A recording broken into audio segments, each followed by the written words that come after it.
Olá, boa noite. Boa noite. Vaticano lança relatório sobre proteção de menores. Documento é resposta rigorosa aos abusos praticados por sacerdotes na igreja.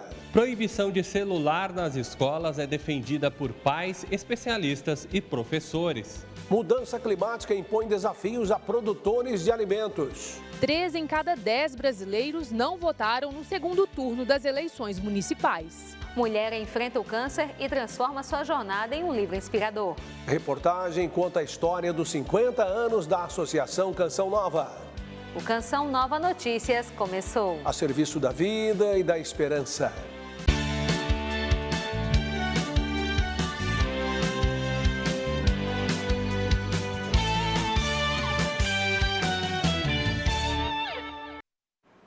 No Vaticano, a Comissão para a Proteção de Menores divulgou o estudo realizado em 5 continentes. O relatório identificou o progresso nas práticas de segurança, pediu mais transparência na coleta de dados e destacou desequilíbrios quanto aos meios de denúncia e serviços de suporte às vítimas. O relatório anual sobre políticas e procedimentos da Igreja para a salvaguarda de menores foi dividido em 4 seções, com dados de todos os continentes, institutos, congregações religiosas e da Cúria Romana. The Commission's work, including this report, de acordo com o responsável pela comissão, o cardeal Sean O'Malley, o trabalho é e sempre foi sobre o reconhecimento e inclusão de vítimas e sobreviventes de abuso na vida da Igreja, para que continuem a ser acolhidas em todo o sofrimento injusto que suportaram. Centrado nas vítimas, seu sofrimento e sua cura, o documento exalta a resiliência das milhares de pessoas que, ao se pronunciarem, ajudaram a tornar a Igreja um lugar mais seguro e, ao mesmo tempo, trabalharam para reconquistar a confiança perdida devido aos crimes. Nothing we do will ever be enough. Nada que fizermos será suficiente para reparar o que aconteceu, mas esperamos que este relatório e os que virão ajudem a garantir o firme compromisso de que isso nunca mais aconteça na Igreja. A comissão observou que, enquanto algumas entidades e autoridades da Igreja demonstram um claro comprometimento com a proteção, outras estão apenas começando a assumir a responsabilidade de lidar com o abuso. Em alguns casos, a comissão encontrou a falta de estruturas de denúncias e serviços de acompanhamento de vítimas e sobreviventes. We praise your courageous testimony. Como presidente da comissão, Sean O'Malley lembrou que as pessoas não querem apenas ouvir frases bonitas ou ver nos documentos se foram injustiçadas e prejudicadas. Elas têm o direito de serem ouvidas e sentir que a Igreja vai fazer reparações pelo mal que foi feito a elas. Dar transparência e garantir às vítimas o acesso a documentos que lhe dizem respeito e punição aos infratores estão entre os procedimentos. O cardeal destacou a preocupação da Igreja, pois para ele não pode haver cura a menos que haja justiça. Brasília recebe hoje e amanhã os padres que atuam nas plataformas digitais para promover o Evangelho.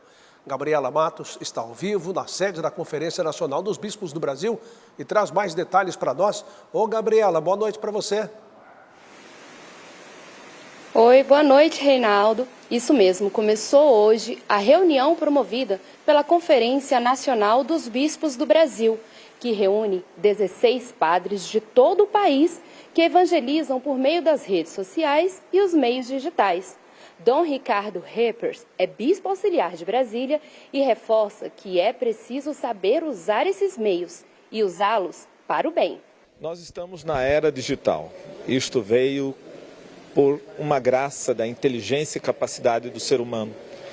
Então, o que nós precisamos? Enfrentar os desafios para que esse conhecimento, essas tecnologias venham para o bem, sejam usadas para o bem. Por isso que a Igreja fala na ética, na transparência, nos deveres e, acima de tudo, no respeito. O respeito que devemos ter dentro das mídias digitais.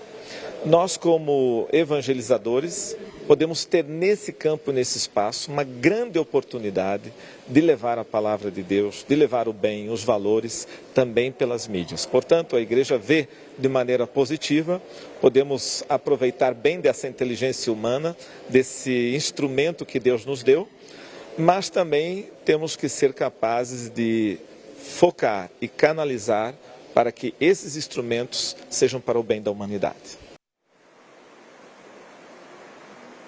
Reinaldo, Padre Paulo Ricardo tem um grande apostolado na internet. Ele também conversou com a nossa equipe e contou um pouco da sua história com a Canção Nova e reforçou a necessidade de publicar ou compartilhar conteúdos completos, não ficar só no superficial. Na verdade, eu despertei para essa realidade, né, das mídias, etc., através da Canção Nova com o Monsenhor Jonas Habib. Nós temos uma casa de missão lá em Cuiabá, e foi essa casa de missão que começou a me engajar na rádio, depois fui lá na TV Canção Nova. Eu tive a graça de completar 30 anos de idade, no dia do meu aniversário, foi quando eu apareci pela primeira vez na TV Canção Nova, isso há 27 anos atrás, com a graça de Deus. E aí, a internet foi crescendo, a internet foi tomando o espaço, né, da comunicação, e foi no ano de 2010, com Bento XVI, ele lançou, né, um documento no Dia Mundial das Comunicações sobre o presbítero e a comunicação digital. Era o ano sacerdotal, por isso ele falou dos presbíteros e convidou os padres, foi um convite sério do Papa Bento XVI, para que os padres se dedicassem à evangelização no mundo digital. E aí, a coisa foi para frente.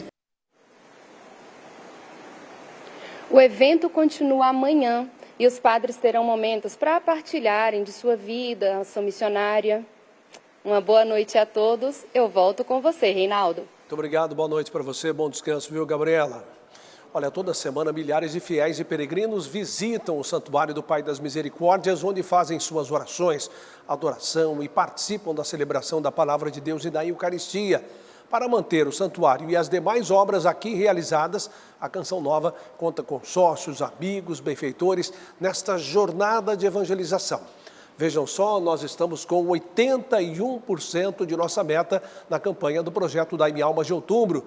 Seja evangelizador conosco, doe pelo Pix, com a chave pix.doação@cançãonova.com. A Canção Nova conta com você para fechar este mês com 100%.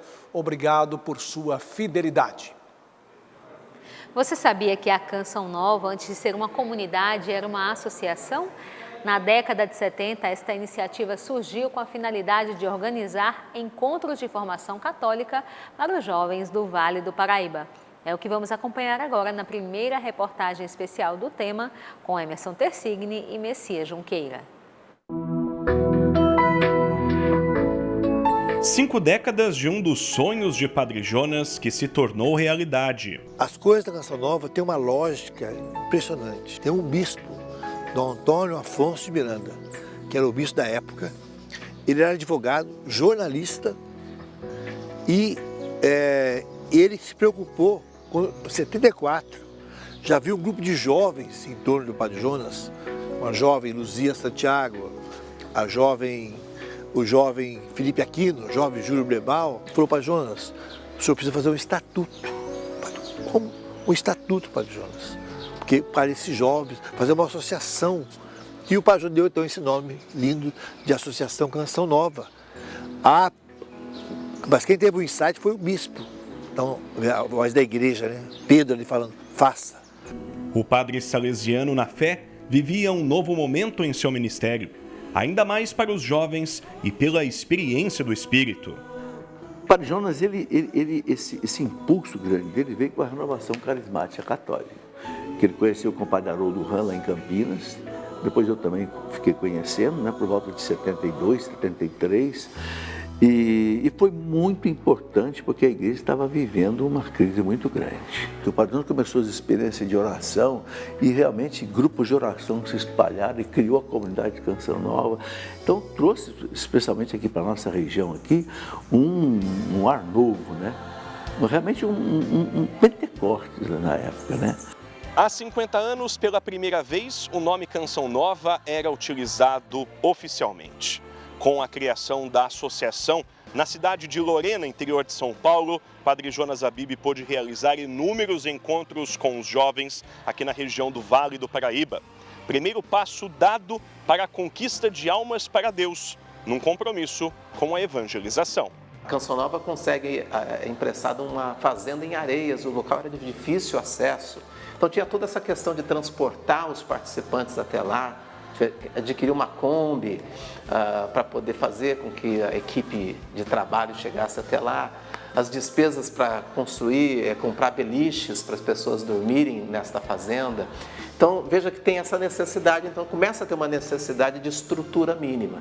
E é dentro desse contexto que nasce então a Associação Canção Nova. E não para por aí. São incontáveis os frutos a partir da Associação Canção Nova. Todos conhecemos. No entanto, isso será o assunto da reportagem de amanhã.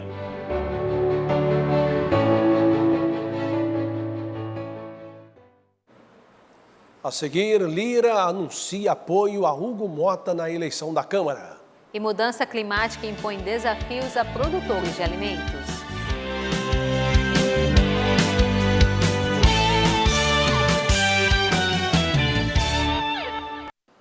No último domingo, eleitores de 51 municípios que ainda não tinham definido seus prefeitos foram às urnas para fazer essa escolha.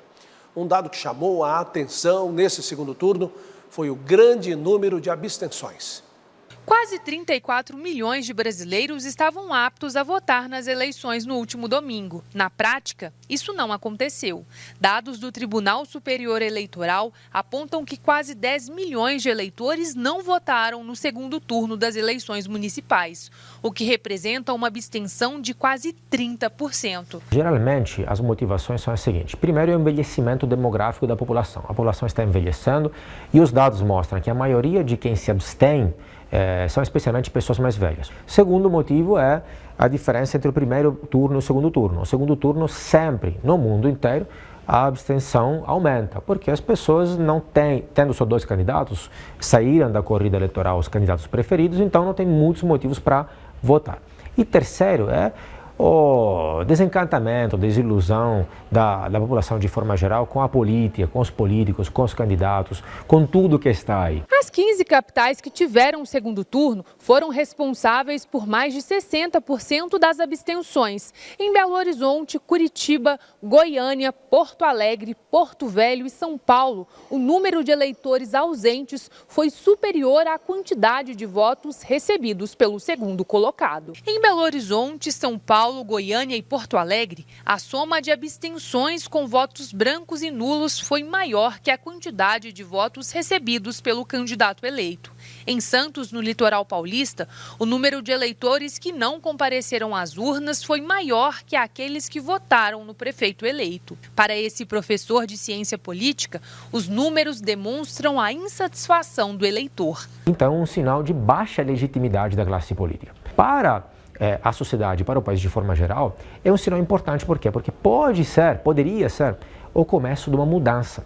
Caso os políticos, e assim se espera, levem em consideração isso, respondam de alguma forma, tentem entender a insatisfação por texto que está ali, aí poderia vir uma mudança. No domingo, após as eleições, a presidente do Tribunal Superior Eleitoral, ministra Carmen Lúcia, falou das abstenções. Nós temos que ver em cada local o que aconteceu, por que está acontecendo e o que a gente pode fazer para que a abstenção, onde tem aumentado, não volte a acontecer. Para Adriano Gianturco, resultados como os dessa eleição deveriam gerar alterações para a política brasileira. Pelo menos o primeiro colocado deveria ter mais votos que abstencionismo, porque é um claro sinal de insatisfação, certo? Então, qual a legitimidade de um prefeito que ganha com menos votos do que o abstencionismo? É muito baixa. Poderia se considerar inválida a eleição e fazer uma nova eleição, por exemplo. Aí os partidos seriam muito incentivados, quase forçados a se virar e a prestar mais atenção às demandas da população. Nesta terça-feira, o presidente da Câmara, Arthur Lira, anunciou o nome do deputado Hugo Mota como seu sucessor no comando da casa. O parlamentar precisa convencer os colegas na votação marcada para fevereiro. Em rápido pronunciamento na porta da residência oficial da presidência da Câmara, Arthur Lira anunciou o nome do deputado federal Hugo Mota, do Republicanos da Paraíba, como seu candidato na disputa da mesa diretora. O anúncio já era esperado pelos parlamentares. Mota é de família tradicional de políticos na Paraíba. Eleito em 2010, aos 21 anos, integrou a base do governo Dilma e presidiu a Comissão de Fiscalização e Controle. Outros 2 parlamentares anunciaram candidatura: Elmar Nascimento e Antônio Brito, deputados federais e representantes da Bahia. Como parte do acordo para a disputa, Lira comunicou a retirada de pauta do projeto de anistia de acusados dos atos de 8 de janeiro. O texto seria votado hoje na Comissão de Constituição e Justiça. Agora, o projeto será encaminhado para uma comissão especial a ser criada. O presidente da Câmara justificou a mudança como uma forma de evitar que o tema fosse usado como instrumento de disputa política.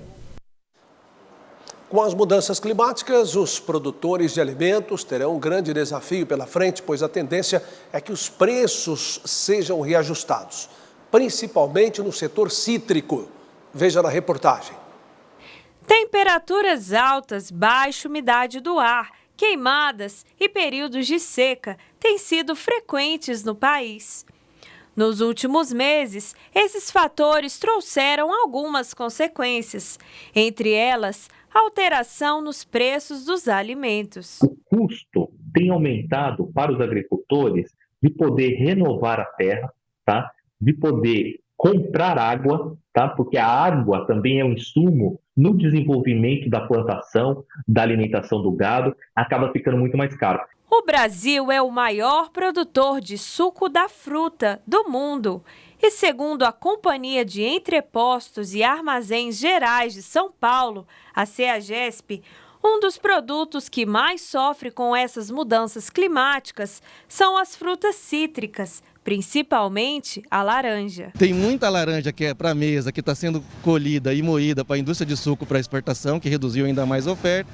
E agora essa estiagem prolongada no estado de São Paulo afetou ainda mais esse setor, né? Além das frutas cítricas, a CEAGESP afirma que a tendência no estado de São Paulo é de aumento no consumo das hortaliças, tanto das folhas quanto dos legumes, nos meses de calor. Alguns produtores dizem que o tempo quente prejudica a produção. Em alguma região já está indo para 5, 6 meses de seca, né? Então isso realmente influi, né? Poço, você não tem tanta água para fazer, né? Você pegar água de rio não pode, né? Precisa ser outorgado tudo. E nem tem para o próprio rio, imagina você usar para uma fruta, né? Já para outros, o calor contribui com o resultado. Ele contribui para que a planta produza mais, né? Ele contribui para que aumente o volume de produção, né? Lógico, diminui também a longevidade de qualidade do produto. Pode ocorrer de madurar mais rápido, então o giro dessa mercadoria precisa ser mais rápido. A quarta-feira será de chuva forte no centro-oeste e algumas localidades do sudeste. E é nesta região que os temporais colocam o Espírito Santo em alerta. Vai chover de forma persistente em Vitória, onde há previsão de tempestades. Vai fazer aí mínima de 22 graus na quarta-feira em Vitória, máxima de 25 graus e a chuva pode chegar aos 48 milímetros de acumulados. Também tem chuva sobre Minas Gerais, litoral norte fluminense e faixa central mineira. E essa chuva prevista para o Espírito Santo acontece por causa do corredor de umidade causado pela frente fria que ainda está no oceano, na altura do estado capixaba. Já no centro-oeste, a baixa pressão que atua no Paraguai deve estimular mais as chuvas a qualquer hora no norte do Mato Grosso, norte e oeste do Mato Grosso do Sul. No restante do estado, dia de sol. Em Goiás, pode ter pancadas de chuva e trovoadas. No sul do país, chove pouco no leste dos 3 estados e as temperaturas vão subir. No norte do país, a chuva se espalha em forma de pancadas. No Acre, Amazonas, Tocantins, também no Pará. Já no Amapá e Roraima, tempo firme. E no Nordeste pode ter precipitações no litoral entre Rio Grande do Norte e Pernambuco e também no sul da Bahia. Mas atenção, pois o ar continua seco no interior da região. Após o intervalo, o alerta para o risco de quedas e as consequências para os idosos. E o apoio dos pais à proibição do uso de celular nas escolas.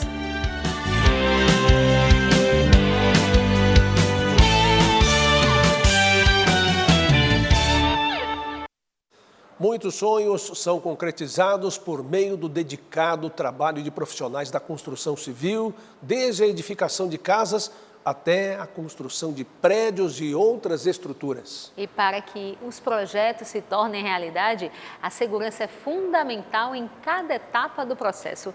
Veja na reportagem de Matheus Alves e Ederaldo Paulini. O dia está perfeito para a obra. Sol quente, céu azul e disposição para construir e realizar sonhos. Pedreiro por mais de 40 anos, Otton já viu muita coisa acontecer na rede elétrica enquanto trabalhava. Certa vez deixou um vergalhão encostar nos fios de energia. Estourou, cortou só fogo. Só foi, todos os outros, parou tudo.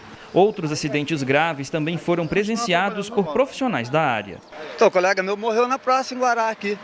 5 metros, ele estava com o andame, encostou o rolo lá atrás, o cabo, ele caiu no chão, o filho dele estava trabalhando junto com ele, já pegou ele morto no chão. Uma concessionária de energia do interior de São Paulo atua para conscientizar esses profissionais dos riscos de choque elétrico. Na verdade, a distância mínima de segurança são de 3 metros, para evitar esse tipo de acidente com rede elétrica. O carro educativo da Blitz da Segurança é equipado com um simulador de linhas de transmissão. Tem postes, transformador e também um circuito controlado. Tudo isso para mostrar os riscos de se aproximar de linhas de alta transmissão. E muitas vezes eles não têm conhecimento das normas e um espaçamento adequado para estar trabalhando na obra civil. Para simular na pele, o bastão é entregue ao mestre de obras. Calma, é só um demonstrativo. Porque dá medo, né? A gente tem medo. Já aconteceu alguma situação ao longo aí dos seus anos de trabalho, de presenciar alguma situação como essa? Não. Isso não. Já teve amigos já que aconteceu isso, mas eu mesmo nunca aconteceu. 2025 já bate na porta e sinaliza... Uma mexida no mercado, já tem produtos que a gente está vendo aí que já subiu um pouco. O setor da construção apresentou alta em 2024, crescimento de 28% se comparado com o mesmo período de 2023. Nas vendas, boa notícia, 17,9% a mais que no último ano. Fabrício tem dica importante. Nunca deixe de procurar um profissional da área que ele vai te auxiliar. E o custo desse profissional, ele é muito baixo em relação à obra total. O Dia dos Profissionais da Construção Civil foi comemorado no último sábado, 26 de outubro. Um recente acidente doméstico envolvendo o presidente da República de 78 anos acendeu o alerta de risco de quedas dos idosos, que pode resultar em fraturas e complicações graves. A recomendação é aquela que muitos conhecem. Bastante cuidado e atenção ao se locomover nos ambientes da casa. Dona Rita morreu com 79 anos. A mãe da missionária Janine foi internada depois de uma queda em casa. Ela levantou de madrugada, mesmo tonta, ela tentou ir ao banheiro sozinha para não incomodar minha sobrinha. Ela escorregou e não alcançou a barra. Dona Terezinha não esconde. Um dos seus maiores medos é cair e ter complicações de saúde. Eu morro de medo de escorregar, aquela sandalinha de borracha aqui dentro de casa. E ter o maior cuidado, não sabe, de cair. Segundo um estudo do Instituto Nacional de Traumatologia e Ortopedia, 40% dos idosos com 80 anos ou mais sofrem quedas todos os anos. Para evitar acidentes, os cuidados são essenciais. Dona Terezinha, por exemplo, toma diversas precauções em casa para garantir sua segurança e evitar esse tipo de risco. No banheiro, há barras de apoio para maior segurança no banho. O piso da área externa é antiderrapante. E se mesmo, com todo o cuidado, o idoso sofrer uma queda, a família precisa seguir algumas orientações. Em um acidente leve, o idoso precisa de uma posição confortável para se recuperar. Se foi mais grave, ele precisa ser levado a um pronto atendimento. A avaliação médica é importante, porque a parte óssea do idoso é considerada mais frágil. A gente também tem que monitorizar a parte óssea e muscular. Então, sempre estimular exercícios físicos, que são fundamentais na melhora de massa muscular e de equilíbrio, além da melhora do condicionamento físico e, quando indicado, medicamentos para cuidar da massa óssea. Seguindo as recomendações médicas, hoje Dona Terezinha faz uso de vitaminas para se fortalecer. Eu tomo vitamina, eu tomo um cloreto aí de magnésio, que é muito bom, diz que para a osteoporose, para os ossos da gente. Eu peço sempre meu divino Pai Eterno para não deixar eu cair, sabe? 62% dos brasileiros com mais de 16 anos são a favor da proibição do uso de celular nas escolas, segundo o Datafolha.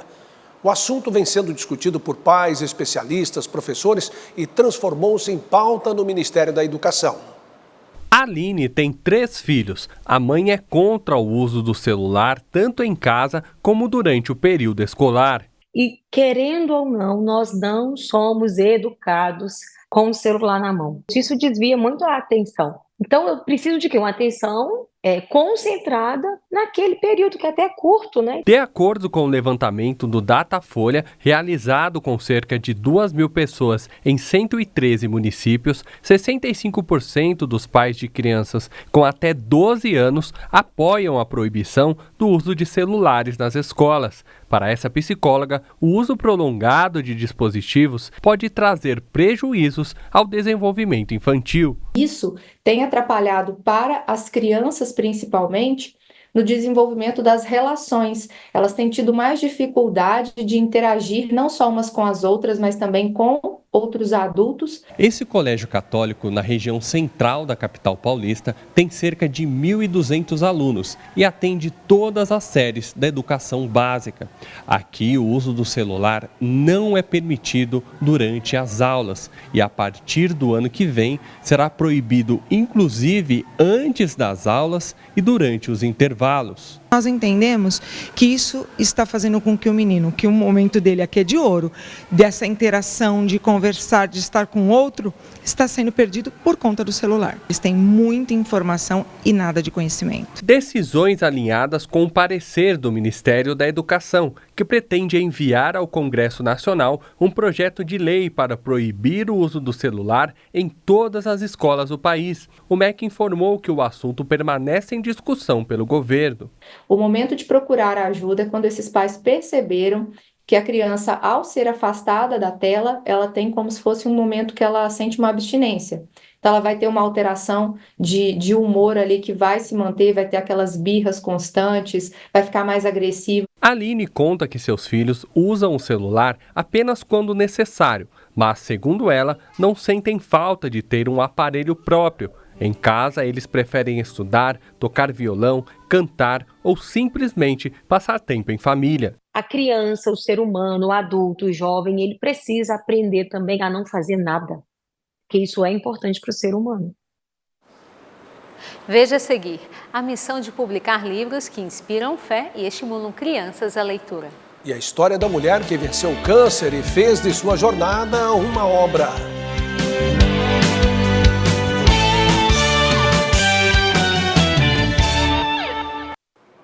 Ler é um convite a sonhar e descobrir.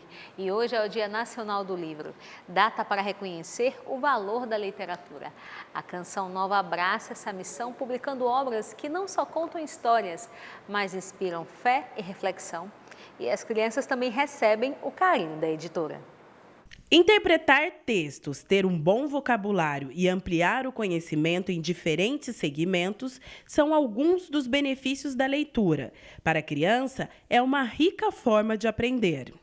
Eu gosto de ler da Maria Menina, de Santa Faustina, da Joana Dark e dos livrinhos de orações. A missão da editora Canção Nova é evangelizar por meio dos livros. Ao idealizar e criar a editora, o fundador da Canção Nova, Padre Jonas Habib, desejou que muitas crianças, jovens e adultos fossem evangelizados. Quando ele ia para os encontros, ele começou a perceber que as pessoas que estavam no encontro queriam levar aquele conteúdo para os familiares, para os filhos, esposa, marido, que não estavam presentes lá. Então ele criou o Davi, que é a sigla de Departamento de Audiovisuais, que ele chamava carinhosamente de celeiro da evangelização. Então a partir daí também foi criado a editora Canção Nova.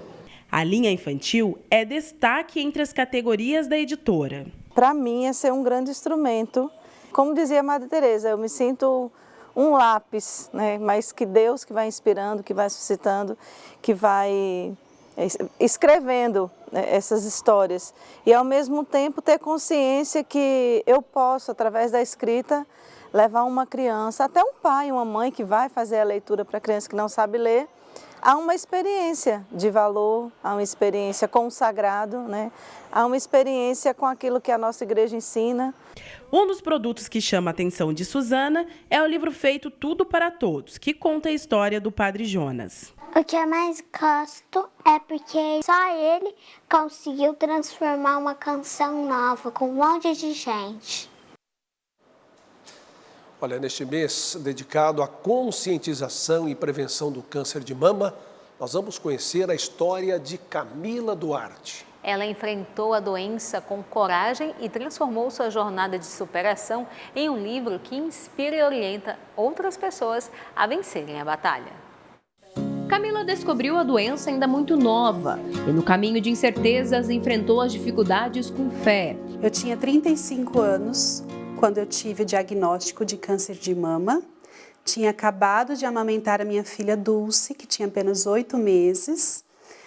Foi um processo bem difícil, porque de início eu não acreditei, eu não imaginava, né, por ser uma paciente jovem. O câncer de mama, a gente tem os exames que levantam a suspeita sobre a doença, a gente tem a mamografia como sendo o carro-chefe, né, que deve ser feita em todas as mulheres a partir dos 40 anos de idade. O difícil tratamento apresentou bons resultados e, com o apoio da família e dos amigos, Camila teve a inspiração de contar toda a sua luta contra o câncer de mama em um livro. Quando você está imerso dentro do tratamento, você só pensa em ficar bem. E aí, ao longo do tempo, foi passando, eu percebi o quê? Que muitas pessoas tinham muitas dúvidas. Algumas informações básicas a gente já tem, mas os pormenores do tratamento era o que mais as pessoas tinham curiosidade. Como que você lidou com tal situação, né? E aí eu fui percebendo o quê? Que eu poderia ajudar de alguma maneira essas pessoas com informação. Então o livro surgiu com esse empurrão de pessoas muito próximas que falaram: escreve, escreve. O médico oncologista explica como se cuidar e se prevenir contra o câncer de mama. Hoje a nossa recomendação é que a mulher vá ao ginecologista todo ano a partir do momento que ela menstruar.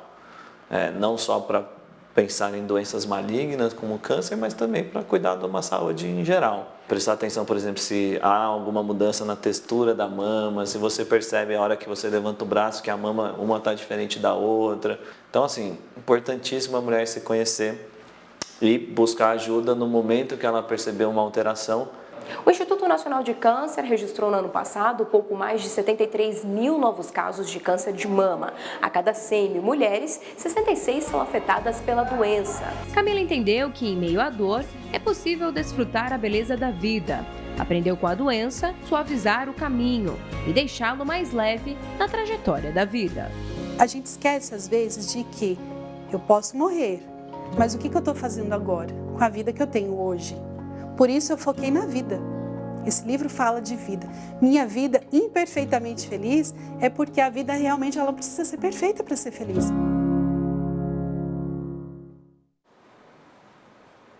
Que a bela história da Camila, contada em páginas, possam ajudar muitos outros a superarem. Sim, saúde para Camila e para toda a família. Assista em instantes ao programa Pra Ser Feliz com o Padre Adriano Zandoná. Às 9 tem Reinflama e às 10 o PHN. Boa noite e até amanhã. Boa noite e paz para você.